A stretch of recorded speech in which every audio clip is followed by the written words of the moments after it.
John 12, verse 12 to 19, presents the triumphal entry, an event often read as a simple moment of celebration, yet it carries deep theological weight when viewed through the lens of fulfillment and completed redemption. As Jesus enters Jerusalem, the crowd responds with palm branches and the cry, "Hosanna! Blessed is the King of Israel that cometh in the name of the Lord." This is not merely enthusiasm, it is the echo of long-standing expectation. The people recognize him as the promised king, yet their understanding is still forming.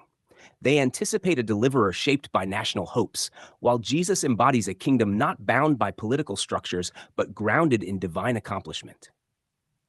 The riding of a young donkey fulfills the prophetic word from Zechariah, revealing a king who comes in humility and peace rather than conquest. This detail matters.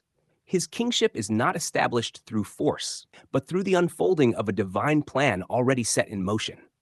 The nature of his reign is not postponed or partial. It is being revealed in real time as the culmination of what had been promised. Verse 16 notes that the disciples did not fully grasp these things at first.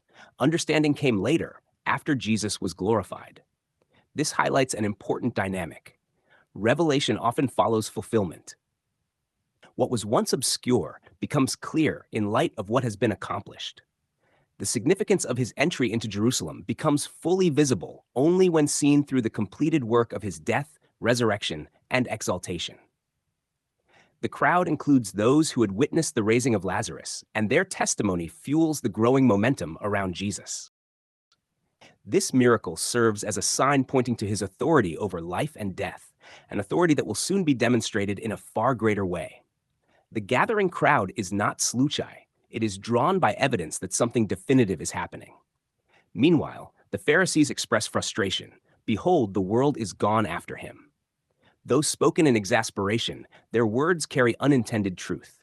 The scope of what Jesus is accomplishing extends far beyond a single nation or moment.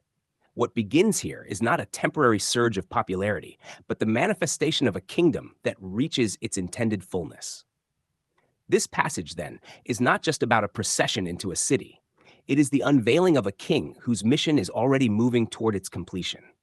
The celebration of the crowd, the confusion of the disciples, and the concern of the religious leaders all converge around a single reality. The decisive moment of fulfillment is at hand. In this scene, we see the intersection of promise and realization. The king has come, not to initiate something uncertain, but to bring to completion what had been declared from the beginning.